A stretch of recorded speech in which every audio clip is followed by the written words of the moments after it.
Alan Page Fisk developed Relational Models Theory, a theory of human relationships that said that there are inherent to the human mind four basic models for human relationships: communal sharing, authority ranking, equality matching, and market pricing. Today, I want to talk about communal sharing relationships and think specifically about the norms that govern them. Fisk extended relational models theory to what he called relationship regulation theory. That's a theory of moral psychology that says that the norms, the virtues, the obligations, and in general the motivations we have, the emotional reactions we have to things are based on those four relational models. So relationship regulation theory is something like the normative extension of relational models theory. Let's think about communal sharing relationships themselves. What are they like?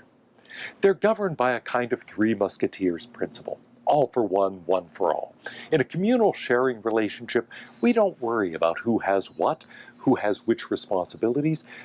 Responsibilities are viewed as group responsibilities. Goods are viewed as owned by the group. People simply share, hence the communal sharing name for this kind of relationship. We share, we don't draw boundaries. Nobody's keeping track of who's doing what, of who's getting what. People get things as they need them. They contribute things as they can. And so this conforms to something like Marx's idea of distributive justice as from each according to his abilities to each according to his needs. This happens in a communal sharing relationship naturally. Think about a nuclear family, for example, where people contribute as they can, people share things in general. And now, by the way, some families aren't like that. And so it may be that in real concrete human relationships, there is a combination of models going on. And maybe certain things are specifically reserved for that person or this person. Baby can't play with dad's bass guitar, for example. And so there may well be some things that are really owned by one person or another. But insofar as something is a communal sharing relationship, we don't worry about things like that. People are viewed as undifferentiated. They're simply part of the group. And all the goods and responsibilities are viewed as attached to the group, not to individual people within the group. The chief norm, then, is one of unity. People strive to promote the unity of the group, to preserve the unity of the group. They defend against assaults against the group and against assaults to the unity of the group. That means an attack on one is viewed as an attack on all. It means a benefit to one is viewed as a benefit to all. And so the relationships here between people in the group and people outside are viewed in part in terms of preserving the integrity of that in-group. There is a division here between the in-group, the people who are engaged in this communal sharing relationship, and the people outside who are not. And so the idea, a kind of Marxian idea of extending this to the entire universe, well, there's no known example of that kind of thing. Communal relationships are usually relationships within a relatively small group. Now, there is an analog to these at different levels, and so people within the same community, people within the same state, within the same country, may, in a more extended sense, view themselves as part of a group in this way. And we'll talk about that in a moment. But the core of this, the core idea, is one where people are in something like, let's say, a romantic relationship where everything is fully shared. Now, people within such a group focus on commonalities. They focus on what they have in common. And indeed, having something in common is usually seen as a crucial foundation for being a member of the group. They pool resources, so they don't worry about who's contributing what or who's taking what. Everything is viewed as jointly theirs, and everything is viewed as, in effect, in a pool that anyone in the group may use. Think about a typical family and various kitchen utensils, for example. You don't really worry about one person's can opener or another person's mixer or one other person is having that particular glass or whatever. They're simply shared among members of the family. Communal sharing relationships are like that. Resources are pooled. Responsibilities are viewed as collective responsibilities. So in a communal sharing relationship, people work to get the job done. The job is viewed as the job of the group. They all work as they can, and as they have something to contribute, nobody's keeping track of exactly who is contributing how much. And in the same way, People are focusing on solidarity.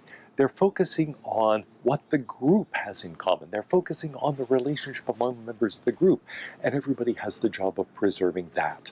Part of preserving that is precisely not keeping track. An important aspect of such groups is that if somebody's wronged in the group, the entire group is wronged, and it feels as if everybody, therefore, has a responsibility to respond. This can easily lead to feuds among members of in-groups, Hatfields and McCoys, where an assault on my cousin becomes an assault on me.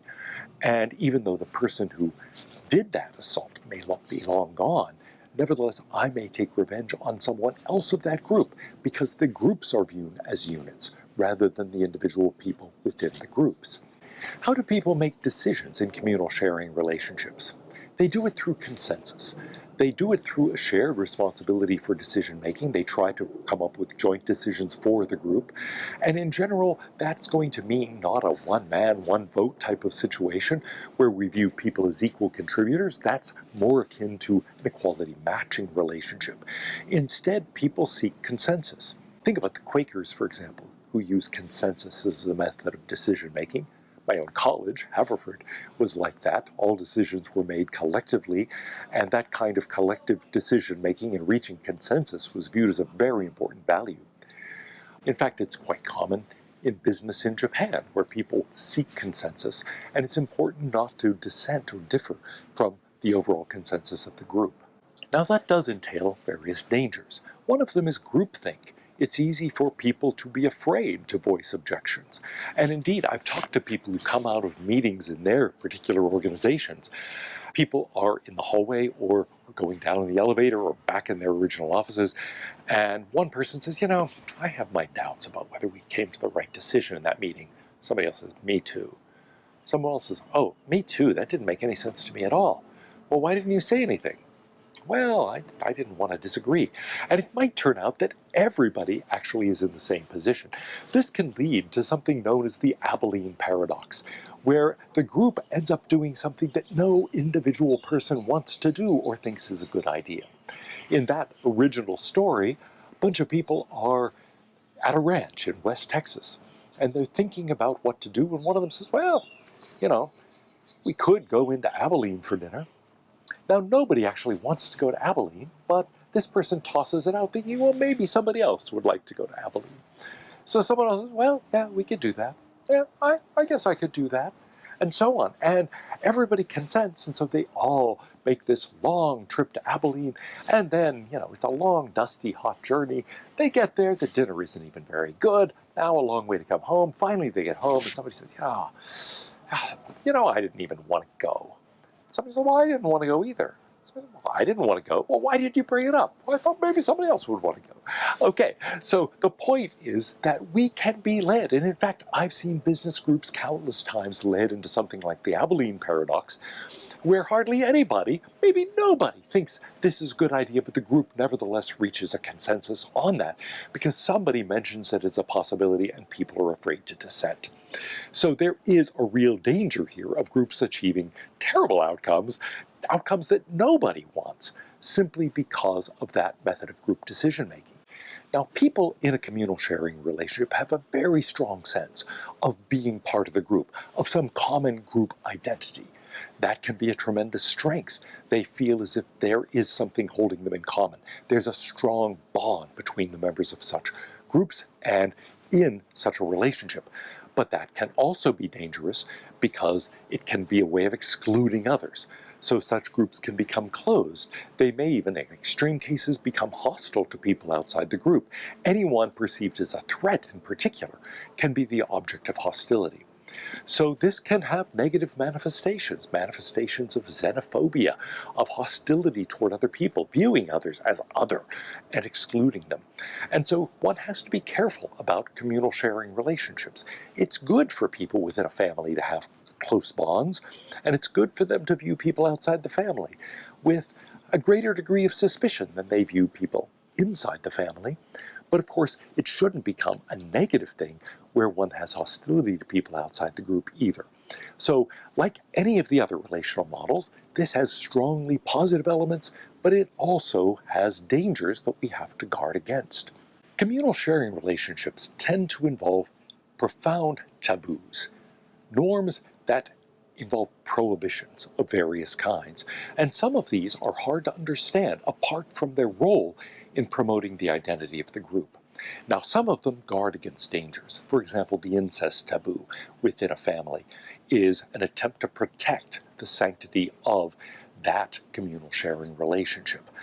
And other kinds of taboos, taboos on the part of various religions, for example, against eating pork or against doing various other things, are ways of establishing a common identity among people within that group. Of course, it may not just be a prohibition. There may also be strong norms in favor of certain things that symbolize membership in the group. And so groups tend to have symbols of their solidarity, of being a member of the group. They also tend to have a strongly protective instinct against anything, internally or externally, that could threaten the solidarity of the group. The key question people tend to ask in a communal sharing relationship is, does this strengthen us? Does it strengthen the group? Is this in favor of us as opposed to them? And so there is a strong sense of betrayal if people support them as opposed to us. Communal sharing relationships, then, tend to be vital to human thriving. All of us would like to be part of some communal sharing relationships. There seems to be a strong instinct, a strong drive in favor of forming such relationships, and there are powerful norms that go along with them. As with any other relational model, there are dangers, so we have to guard against those dangers. But don't think of that as a problem with having such relationships altogether. We have a need for this sort of relationship, and indeed relationships that fulfill all of the other relational models. So with all of these relationships, don't think, ooh, that's a good one, that's a bad one. Instead think, what are the norms that are associated with this? What are the virtues? What are the taboos and prohibitions? And when are they strengthening? When are they promoting human flourishing? When do they cross over and become negative? We have to try to subject our use of such models to a bit of rational constraint so that we don't fall into some of the dangers and the negative aspects of these models.